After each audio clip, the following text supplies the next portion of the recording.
Bueno, pues muy buenas noches a todos y muy buenas noches a nuestro invitado del día de hoy. Él es Luis Miguel López Cuevas. Él tiene estudios, es psicólogo, es egresado de la Universidad Autónoma de Campeche, es maestro en integración educativa, es maestro en psicopedagogía y es perito forense en psicología. Es doctorante en psicología clínica y tiene un diplomado en estrategias de intervención en psicoterapia con cognitivo-conductual. Tiene un diplomado en coach tanatológico de vida. Tiene un diplomado en tanatología por el Instituto de Tanatología y Logoterapia de Mérida. Tiene un diplomado en abuso sexual infantil. Y bueno, tiene cargos como presidente del Colegio de Psicólogos del Estado de Campeche, es consejero del Consejo Consultivo de Comisión de Derechos Humanos de Campeche, psicólogo de educación especial en el Centro de Atención Múltiple número 16 de Campeche, psicólogo clínico, tanatólogo y psicoterapeuta educativo, tallerista y conferencista. Y ya ha tenido cargos como secretario técnico del Programa de Salud Mental del Estado de Campeche, es consejero del Consejo Consultivo del Sistema de Protección de Niños, Niñas y Adolescentes del Estado de Campeche. Y bueno, pues te damos la bienvenida, Luis Miguel, y cómo quieres que te hagan las preguntas. Muchas En, gracias, Edith. Pues que me las hagan directamente, no pasa directas nada con, sí, al, sí, claro, sin ningún problema, solo levanta la mano, prende el micrófono y y con toda adelante. confianza. Bueno, pues muchas gracias. Te cedo el micrófono. Adelante. Gracias, pues muy buenas noches a todos y a todas. La verdad que es un placer estar aquí nuevamente con ustedes. Agradezco mucho a Leo y a la doctora Edith de esta invitación y vengo a platicarles un poquito acerca de mi experiencia. Yo tengo alrededor de 23, 24 años trabajando en educación especial con niños con discapacidad. Pues empecé en 1998 y luego me fui a la parte de salud unos 3 años, pero ahorita regreso. Y este tema me parece muy importante porque, pues, vamos a hablar un poco acerca de lo que significa la discapacidad, cómo la vemos de forma personal, de manera social y también de manera familiar. Entonces, si me permiten, voy a compartir pantalla. Este,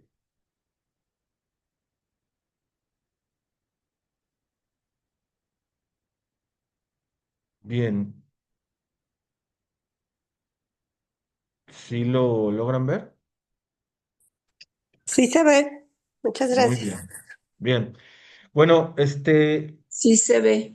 el tema que les puse por acá se relaciona con el dolor ante la pérdida de lo esperado. Y les puse aquí un precioso bebé, porque parte de lo que empezamos a trabajar dentro de la parte tanatológica, cuando trabajamos con lo que esperamos como padres, como familia, como hermanos, como hijos, etcétera, pues es a una personita que nazca totalmente normal, totalmente bien.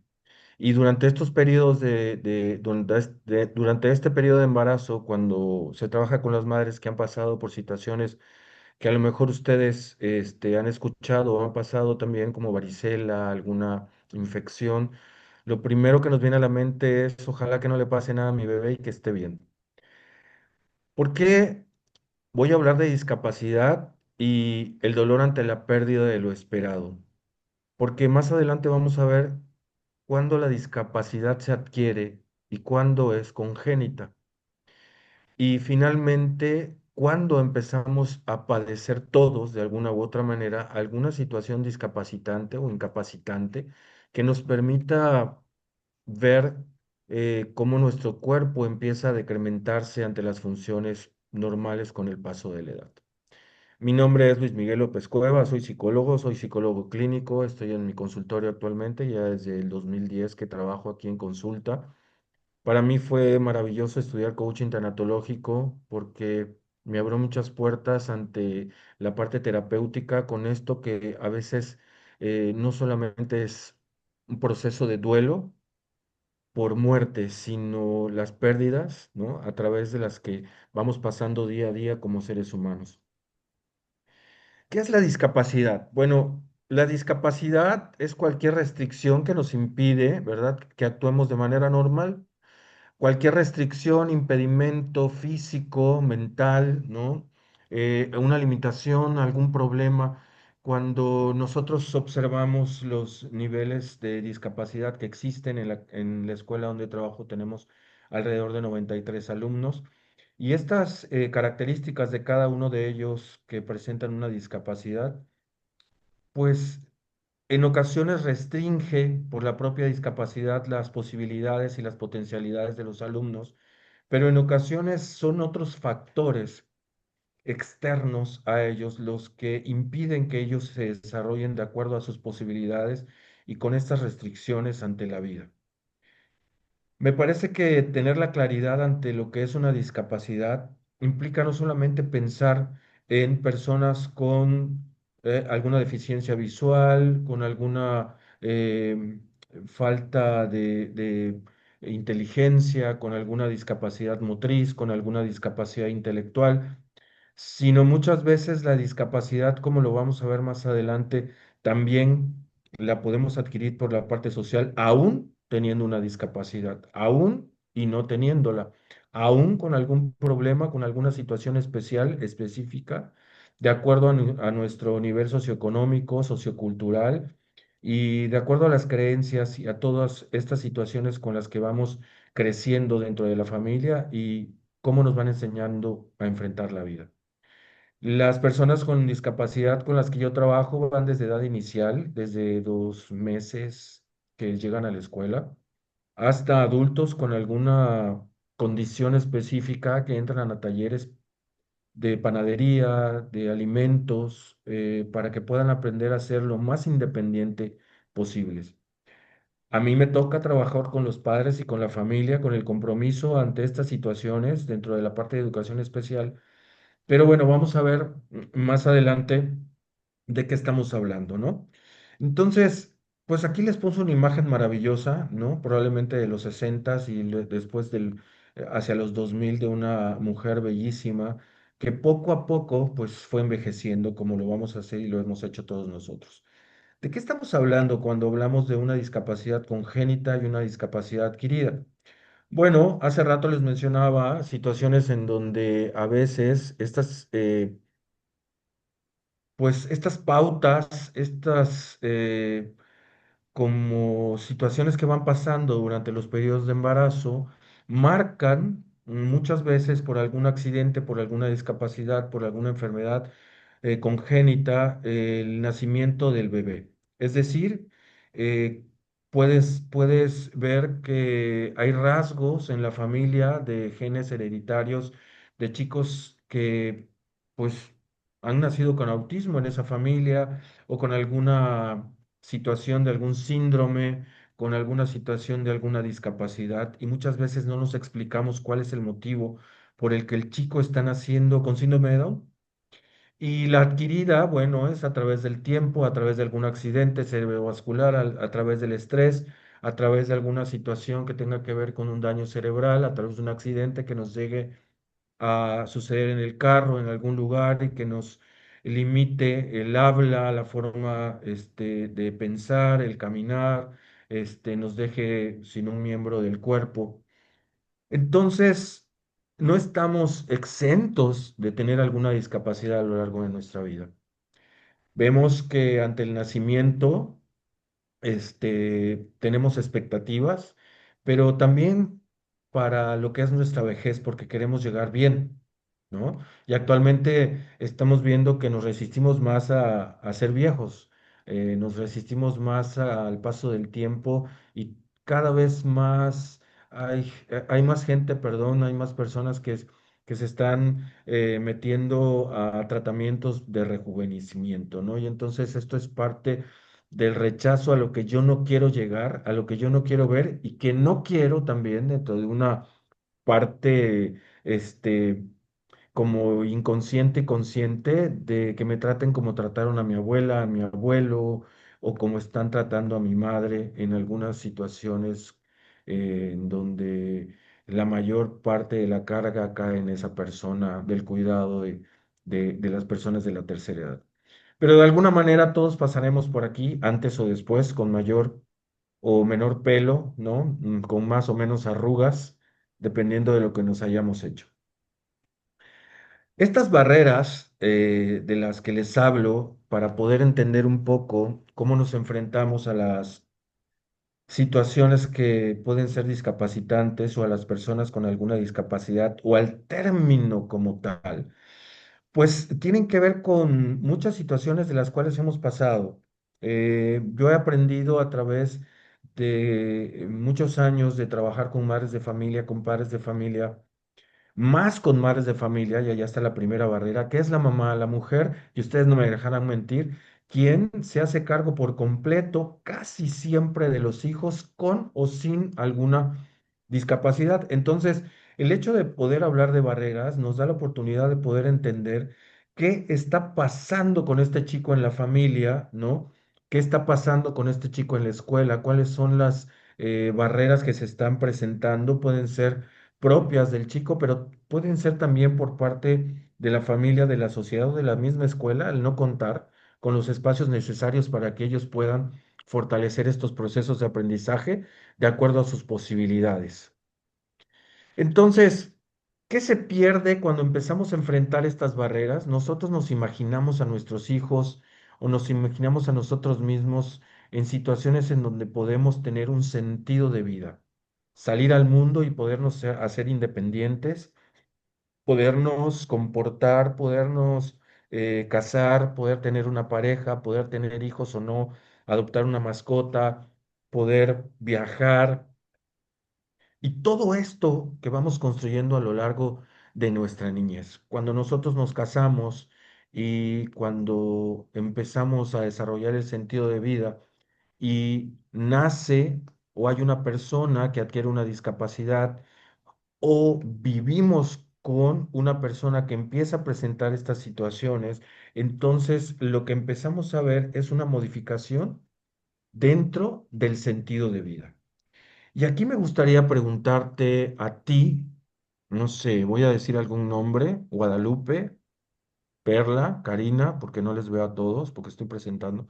¿Qué es para ti el sentido de vida? Alguien que prenda su micrófono y que me diga.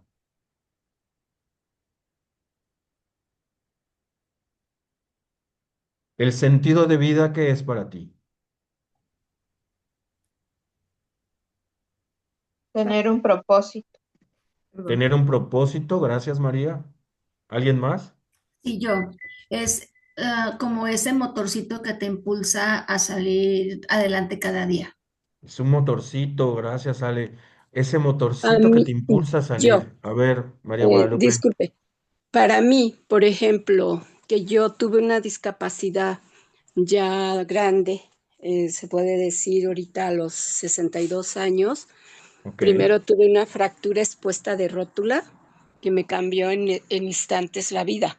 por A supuesto. los 5 años, en el 20, en el COVID, me desmayé y caí en mi brazo, tuve 3 fracturas y me quitaron parte del codo.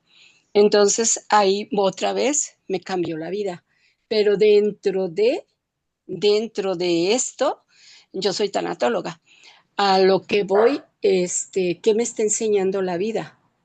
A seguir, a seguir y que la vida sigue. Dentro de todo lo que pase, tenemos ese motor día a día a continuar y seguir viviendo con la mejor manera que se pueda, porque ya no es lo mismo, pero aprendemos a vivir diferente, de Así muy es. diferente manera, donde podemos estar igual, casi igual que otro que no lo tiene. Aquí volvemos a lo mismo, es qué tanto quiero estar yo bien o qué Sentido de tanto vida. quiero quedar en este momento aquí llorando por mi brazo, por mi pierna, o le doy otro sentido de que esto me hace más fuerte. A mí me ha hecho más fuerte. El brazo fue el brazo derecho y ahora soy diestra, ¿sí? O sea, y aparte, estoy por estudiar la maestría en tanatología. Entonces, qué, Excelente, excelente. qué bonito. Es un ejemplo para mí, el decir, yo puedo, yo Muchas sé gracias. que puedo y más. Muchas gracias, Gracias María. a usted. Muchas Gracias. gracias. Aquí nos dice Alicia que las escuelas no cuentan con el personal capacitado para atender a las personas. Exactamente es una barrera. Y el sentido de vida es sentirme viva, dice por aquí Laura Vázquez, querer seguir a pesar de las circunstancias. Miren qué hermoso testimonio, ¿no? El que nos acaban de dar, porque parte de todo esto es la reorganización, reestructuración, el reacomodo, el poder empezar a saber que puedes utilizar. Aunque seas diestro, pues el otro brazo, el otro pie, y ni manera, hay que adecuarse y empezar a pensar en que podemos darle uso a todo esto, pero a veces nos acostumbramos tanto a lo que tenemos y a cómo estamos, que no potencializamos todo lo que podemos hacer. Pues efectivamente, el sentido de vida es esto, es esta parte de poder entender un poco lo lo que está pasando y lo que puede pasar. Pero hace rato hablábamos acerca de estas barreras y ya mencionaron algunas por ahí de las escuelas. Efectivamente, no cuentan con el personal porque para poder trabajar con personas con discapacidad, pues hay que tener una preparación especial. Las creencias sociales ante la condición que tenemos, ¿no? Pobrecita, pobrecito. Híjole, ¿qué va a ser de ellos? No, mamá, pues hay que ver dónde los metemos o qué hacer, ¿no? Dios los ayude. La parte de la victimización que muchas veces vemos en la calle, que estamos acostumbrados a ver a las personas con discapacidad o con alguna condición en específico a pedir limosna y estamos acostumbrados a eso, ¿no? Entonces, esto genera lástima y también otra creencia es que toda la vida van a necesitar ayuda, toda la vida.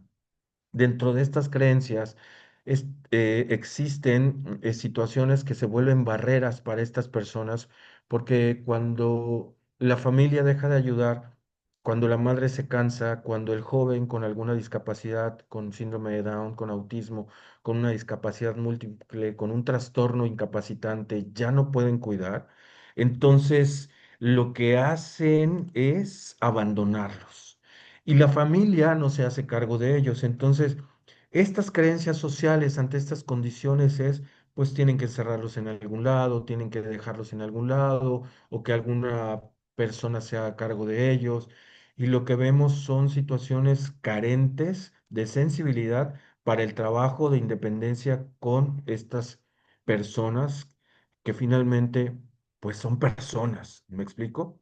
Entonces, cuando empiezo a ver esto, yo veo a mis alumnos y a los chicos que empiezan a crecer dentro de su poca comprensión o de su mucha comprensión, a aprender a ser indefensos. Aprendemos a ser indefensos porque dentro de estas barreras que yo les mencionaba anteriormente, está uno, la actitud de nosotros como padres y familia ante una persona. Y por aquí me regreso, ¿no? Pobrecitos, pobrecito mi sobrino, pobrecito mi nieto, pobrecito, ay, ¿qué va a ser de ellos, Dios mío? Entonces empiezo a resolverles la vida, ¿ok? Y empiezo a hacer como que estas personas son personas que no van a poder salir adelante nunca. Estos procesos de análisis de estas barreras que estoy haciendo yo como si fuera un familiar directo, me lleva a mí a entender que estoy viviendo un proceso doloroso que no quiero enfrentar, que no quiero confrontar. ¿Y qué es lo más fácil de hacer? Pues dejarle la responsabilidad a otras personas. Asumir mi responsabilidad eliminaría la indefensión aprendida, pero no lo hago. Le doy la responsabilidad muchas veces a los docentes, a las personas que nos ayudan con estos chicos, a quienes llevan sombra a la escuela, a quienes están trabajando las 24 horas con ellos o una buena parte del tiempo. Y yo como familiar directo, padre, madre, pues no asumo esta responsabilidad. Y esa es una primera barrera en donde los niños aprenden a ser indefensos desde muy pequeños, ¿ok? Y esta indefensión, aún con la discapacidad, hace que estos chicos se vuelvan más complicados en el trato dentro de los centros en donde se les atiende. ¿A qué me refiero? Fíjense todo lo que conlleva el proceso de aceptación de la discapacidad, ¿sí? Que es un proceso bien doloroso porque a veces nos negamos a siquiera repetir que mi hijo tiene síndrome de Down o que tiene autismo. ¿Por qué? Porque esto me lleva a tener una vergüenza social. A nivel social, nosotros queremos aparentar que todo está bien. Entonces, ¿qué estamos haciendo ahorita? Metiendo a nuestros hijos en equinoterapia, estamos llevándolos a Reiki, estamos llevándolos a hacer diferentes actividades durante toda la tarde para tratar de normalizarlos, ¿ok? Cuando yo estoy haciendo esto y no asumo mi responsabilidad y convierto a estos chicos en indefensos, entonces empiezo a ver cómo en este sentido, este diagnóstico que me están dando ha afectado mi vida. ¿A qué me refiero? Cuando nosotros trabajamos con los padres, con los hermanos, con la familia acerca de los diagnósticos, incluso cuando nosotros vamos al médico porque nos duele algo y estamos esperando el diagnóstico del médico, pues entra la ansiedad, ¿no? Entra el miedillo por ahí para decir, chin, y si tengo cáncer, y si tengo esto, y si tengo lo otro, porque somos maravillosamente creativos para inventarnos enfermedades. Ustedes no me dejarán mentir, ¿verdad?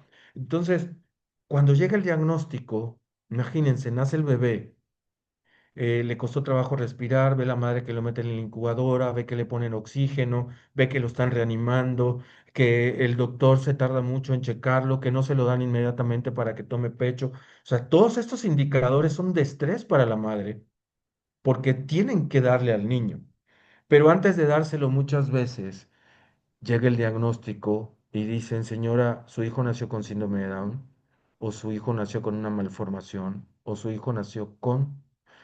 ¿Cómo cambia nuestro sentido de vida de lo que hablábamos hace rato y nuestra perspectiva para con nuestros hijos un diagnóstico? Y es algo que empieza a generar dolor desde mucho antes de que nosotros creamos que todo va a estar bien. En ese momento en que yo me enfrento al diagnóstico, híjole, empiezo un proceso doloroso, doloroso de, ¿y ahora qué voy a hacer? Porque nadie me dijo que yo iba a tener un niño con tal cual característica. A mí me dijeron que ya estaba embarazada porque durante el chequeo del doctor, pues en el ultrasonido nunca salió nada, no me dijeron nada, no hubieron indicios.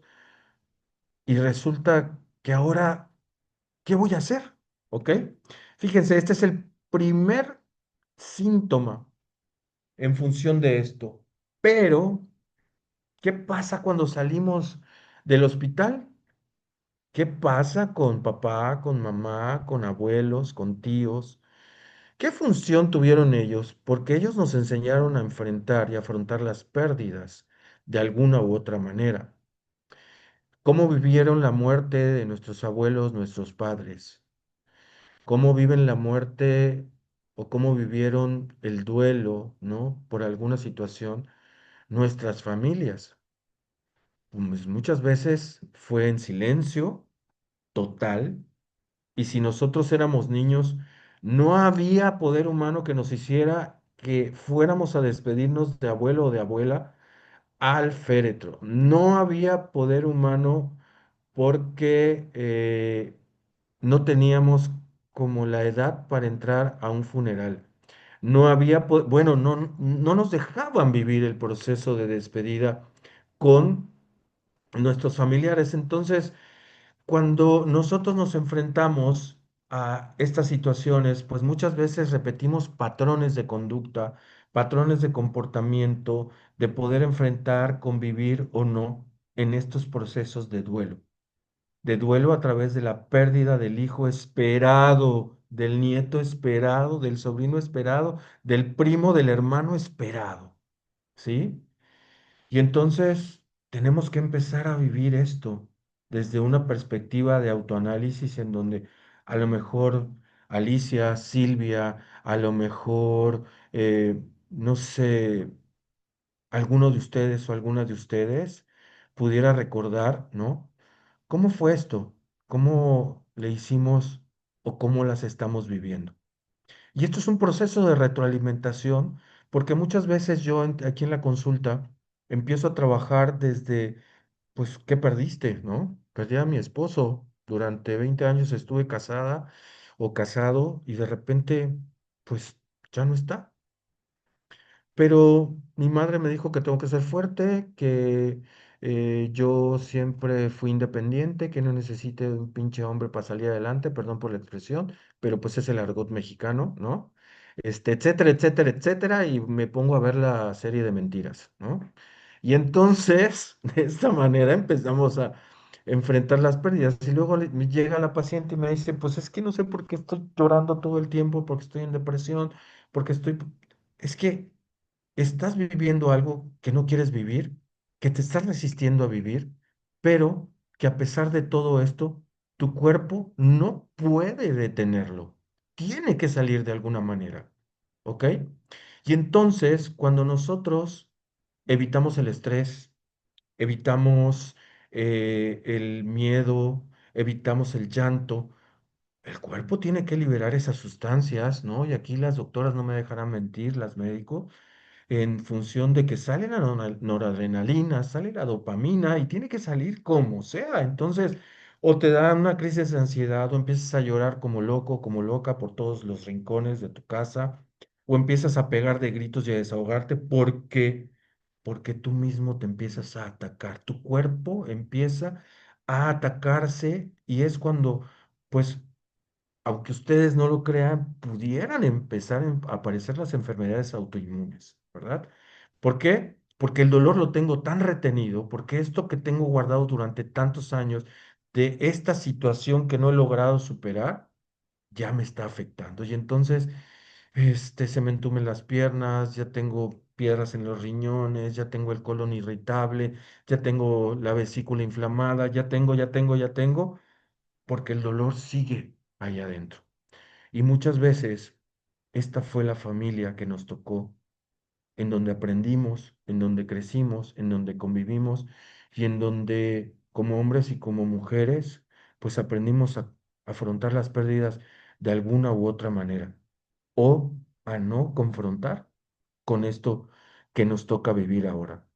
Es complicado y ahora que tenemos cierta edad, podemos ver cómo, ¿no?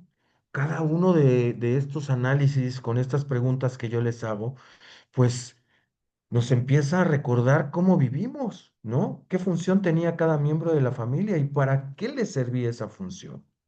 Por ejemplo, voy a permitir preguntarles, ¿no? Yo, ¿qué función tenía mamá en tu familia? Así, pero breve, para que nos dé tiempo, por favor, de que todos participen, ¿te parece? Sí. ¿Qué función tenía? ¿Está apagado tu micrófono? No, ya lo aprendí, según yo. Ya, ok.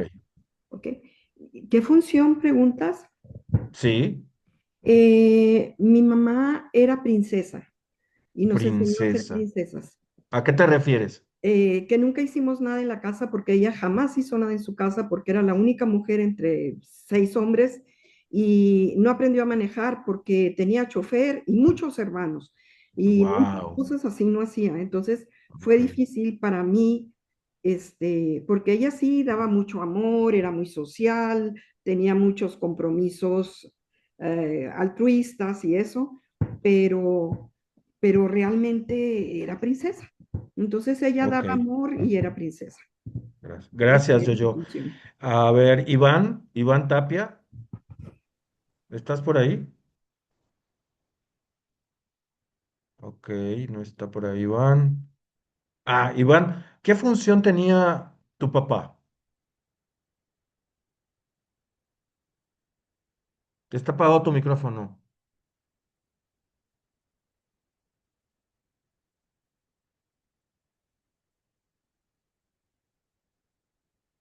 Está apagado tu micrófono, Iván, no te escuchamos.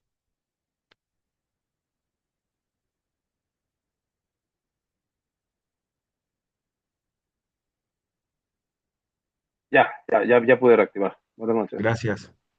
Mi papá era proveedor y guía. Le dejaba muchas funciones a mi mamá.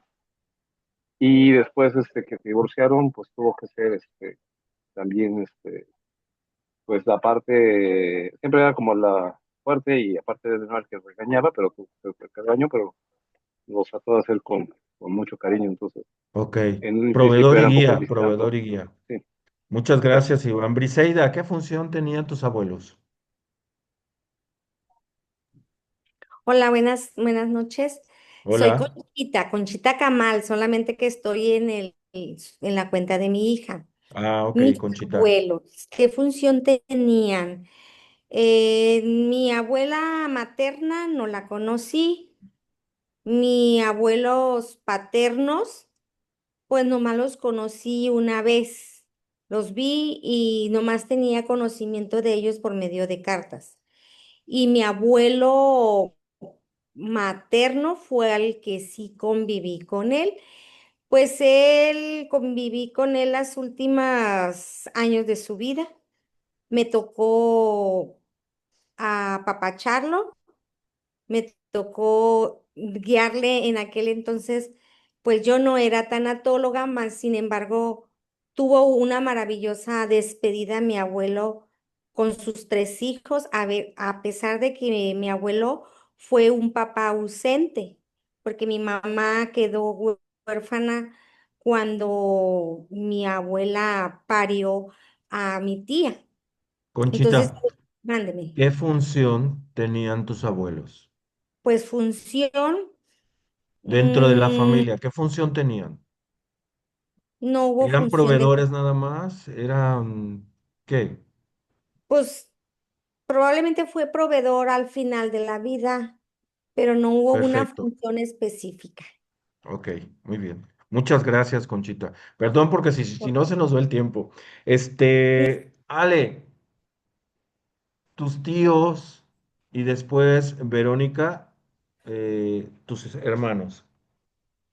Ale García, ¿qué función tenían tus tíos? Mis tíos maternos, como son muy mayores, pues no, más bien una de mis tías, sí que es la más chica, fue protectora. Y tíos paternos también fueron como muy sobreprotectores porque yo soy Ok, la primera sobrina, entonces fueron muy sobreprotectores. muy bien. Ujú. ¿Y tus hermanos? Mis hermanos, Vero, ah, Vero. ok. Sí, gracias, Gracias, Luis. Ale. Mis hermanas, compañeras, cómplices y protectoras, porque era la más pequeña. Muy Gracias. bien.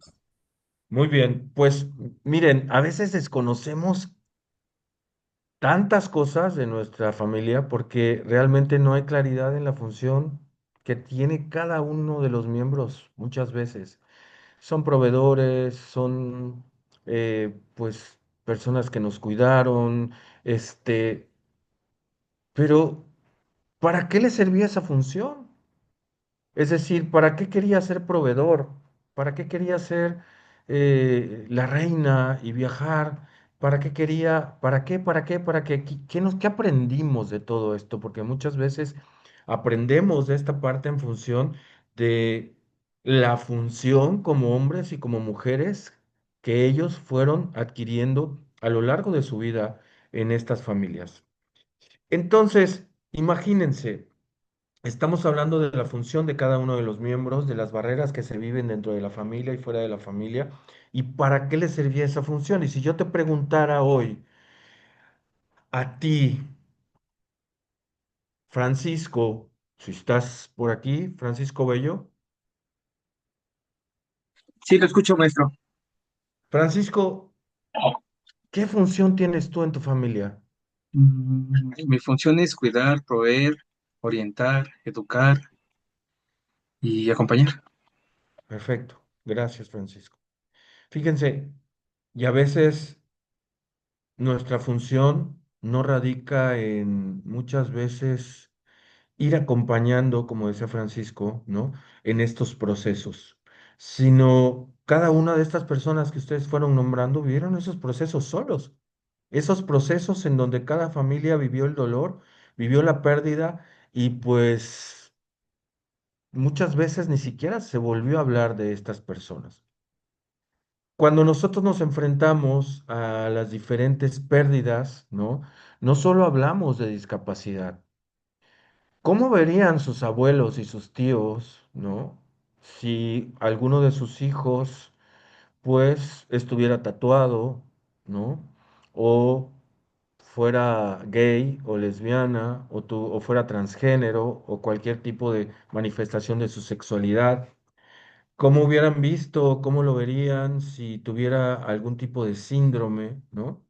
Entonces, fíjense, hoy en día estamos viviendo una revolución a nivel de las situaciones que están despertando en nuestros jóvenes para manifestarse.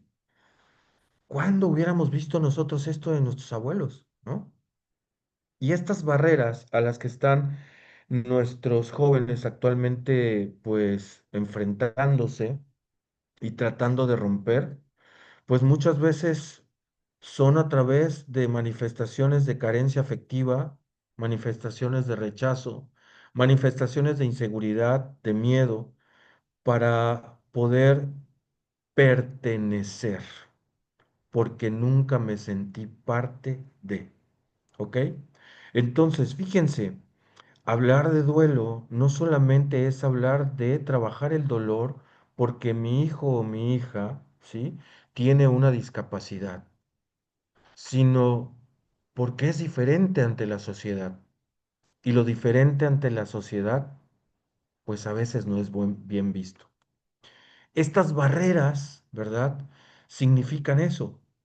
Cuando tú te sales de la norma, cuando tú te sales de esta media social, cuando tienes alguna condición en específico, estas barreras se acrecentan.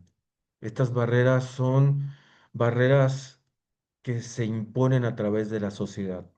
Hace muchos años trabajé en el programa de computadoras parlantes con personas con discapacidad visual, adultos a los que enseñaba yo a leer a través de la computadora de escritorio, a través de un programa de dactilografía, que empezaban a aprender a escribir y a leer a través y alfabetizarse a través de la computadora. Y entonces poder cruzar la calle, irme al parque o a algunos lugares con ellos, agarrados del hombro, todos, era algo realmente sorprendente porque la gente no estaba acostumbrada a platicar con personas que no vieran.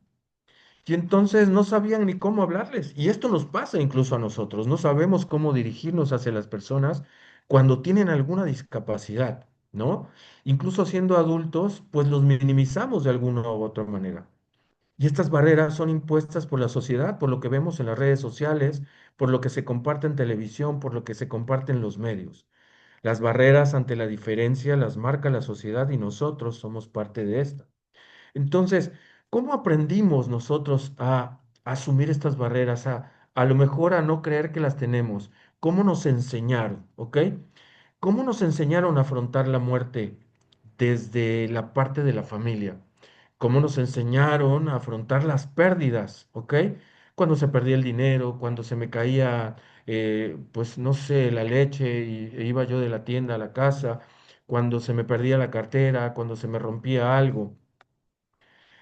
¿Cómo me enseñaron a tener un sentido de vida? ¿Qué aprendí yo de mis padres? Porque hace rato lo definieron perfectamente bien, ¿no? ¿A dónde quiero llegar? ¿Cómo quiero llegar? ¿Y de qué manera quiero llegar?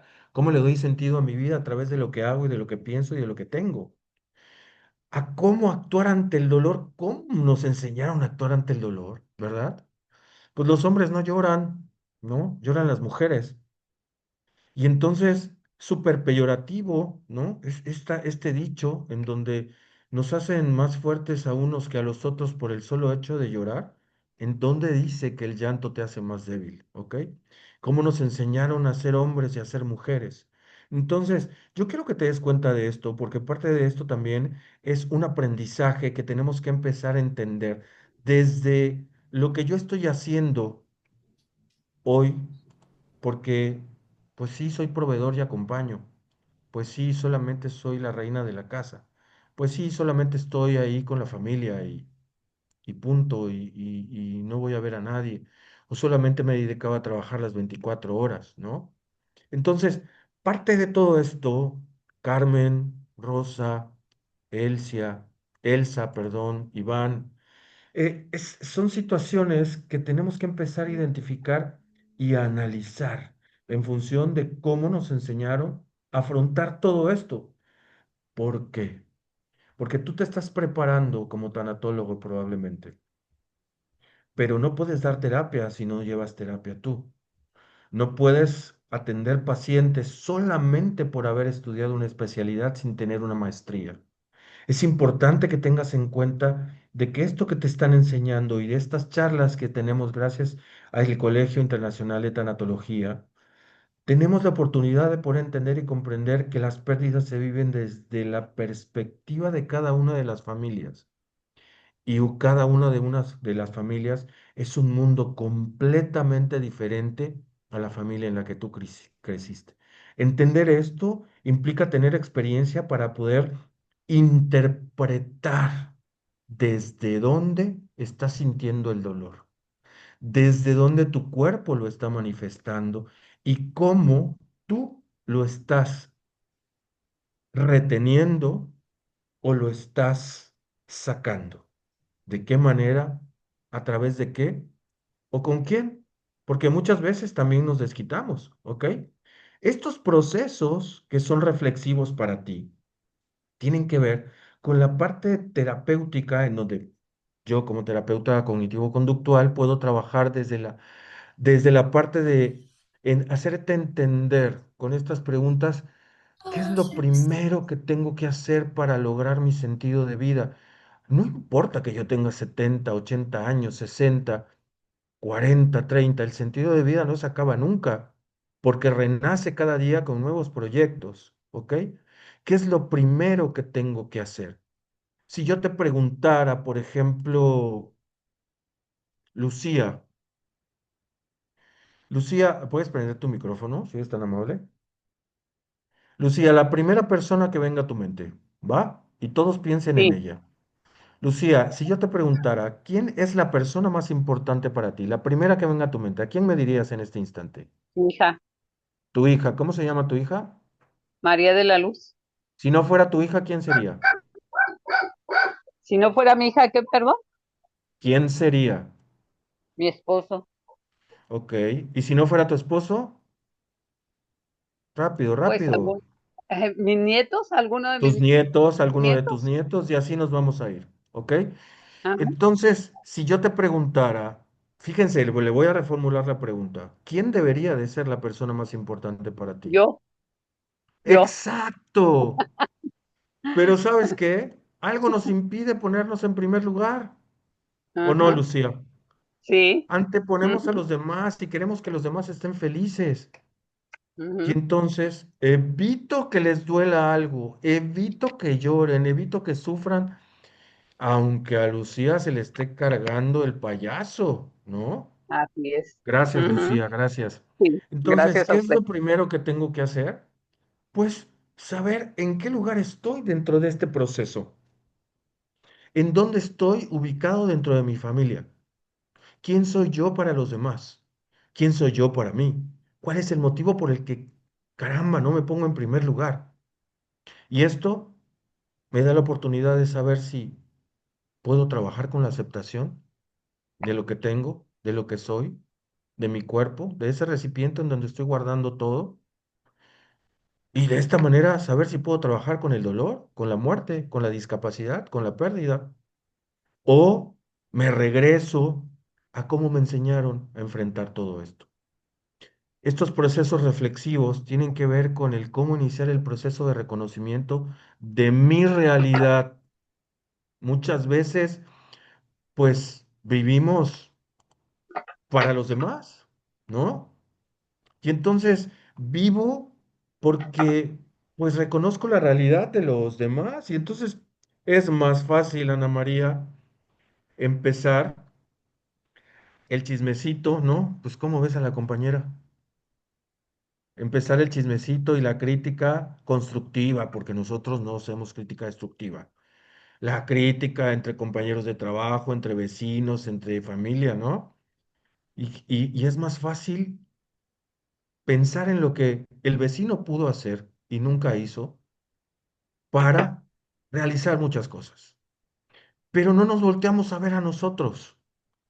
Es más fácil el reconocimiento de la realidad del de enfrente que la mía, ¿ok? Y entonces, cuando yo empiezo a ver que a través del reconocimiento de la realidad, la que estoy viviendo, puedo dejar a mis nietos, Lucía, a un lado, a mis hijos, a mi esposo y ponerme en primer lugar, pues empiezo a ver que puedo empezar a hacer ejercicio, puedo empezar a comer más sano, puedo empezar a salir a divertirme, puedo salir solo, puedo salir sola, puedo empezar a tener otro tipo de experiencias que me hubieran gustado y que a veces porque pues él no quiere salir o ella no quiere salir, pues evito muchas cosas.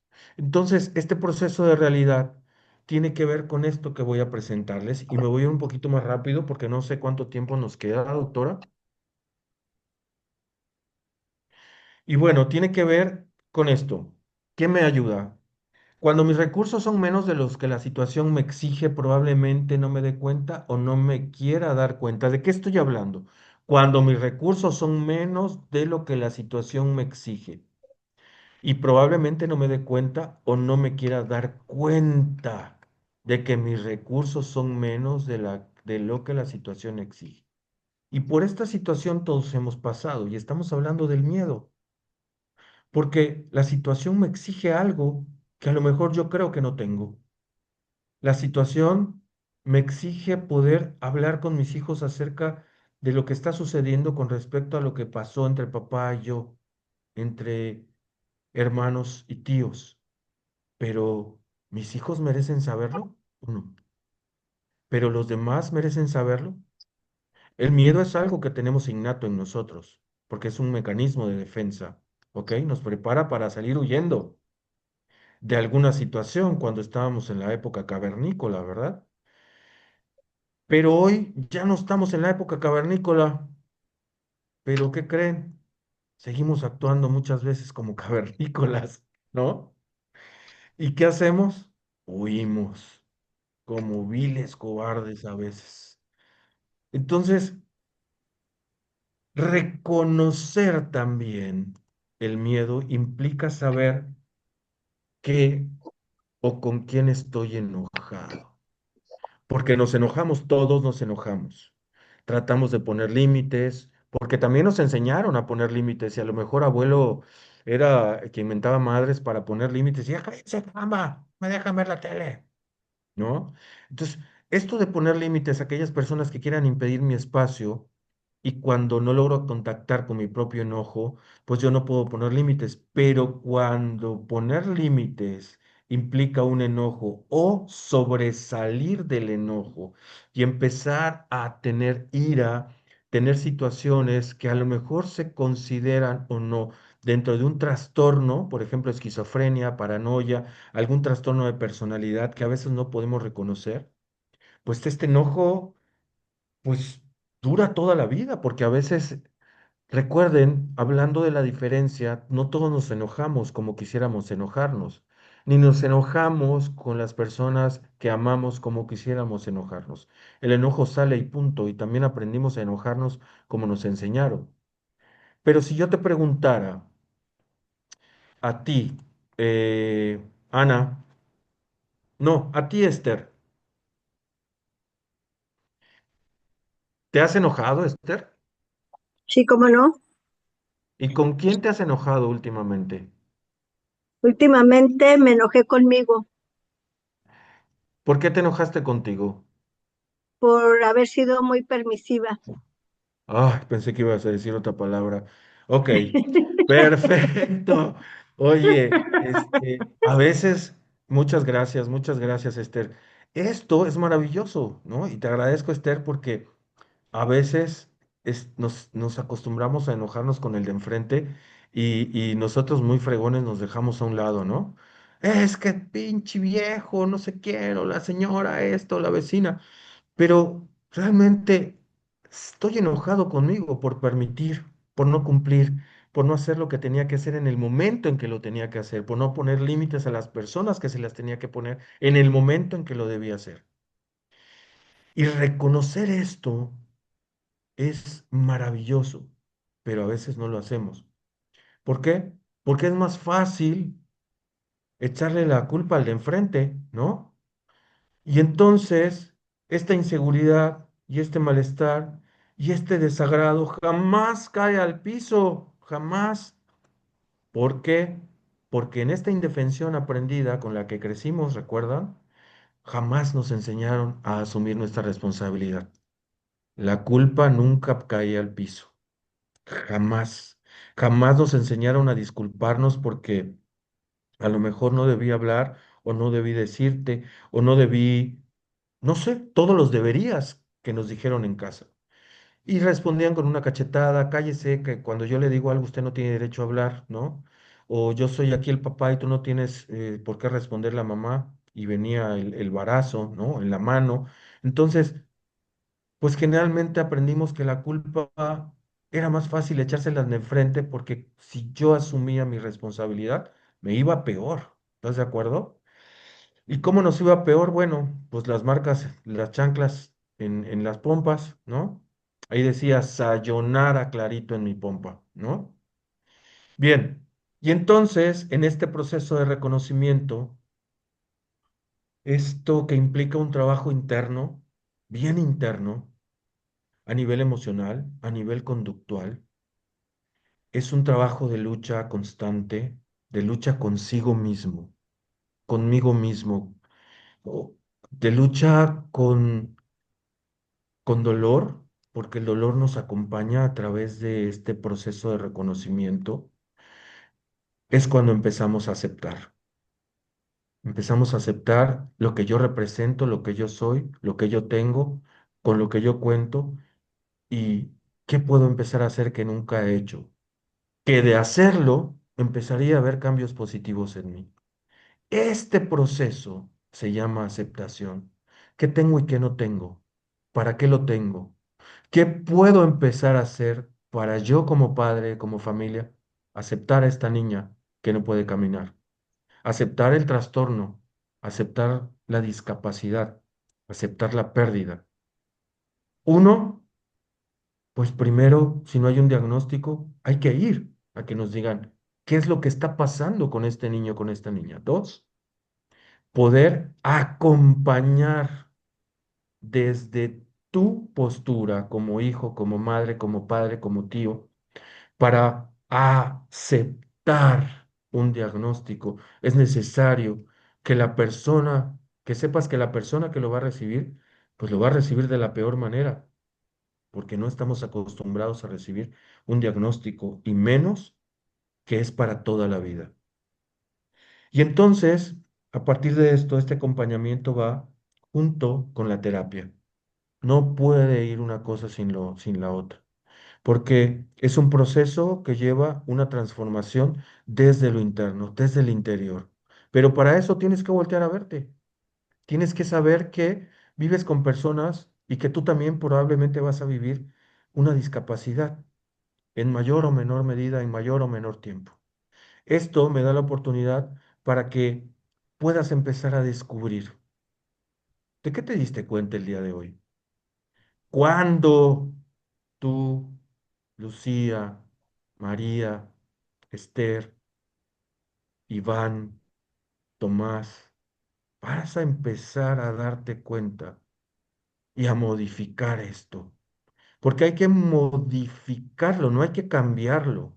Nuestras creencias están, pero a veces son creencias limitantes que nos dicen cosas que son incongruentes y vivimos en la incongruencia porque pensamos que, pues, quien debe ser la persona más importante para mí deben ser, pues, mi esposo, mi esposa, mi nieto, mi hija, mi hijo, ¿no? ¿Y cuánto tiempo más vas a seguir esperando y permitiendo esto antes de poder entender que la persona más importante es la que está escuchando hoy esta conferencia?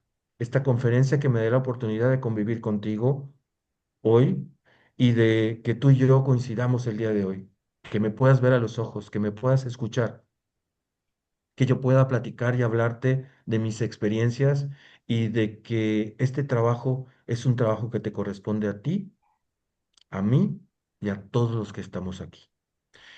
Yo te agradezco mucho esta oportunidad que me has dado para poder entrar hoy, pues a tu casa, a tu espacio. Te dejo mi número, te dejo mi Facebook por si requieres de algún tipo de atención u orientación, ante cualquier situación que requieras. ¿Ok? Y bueno, voy a dejar de compartir para abrirme a una serie de preguntas. Edith.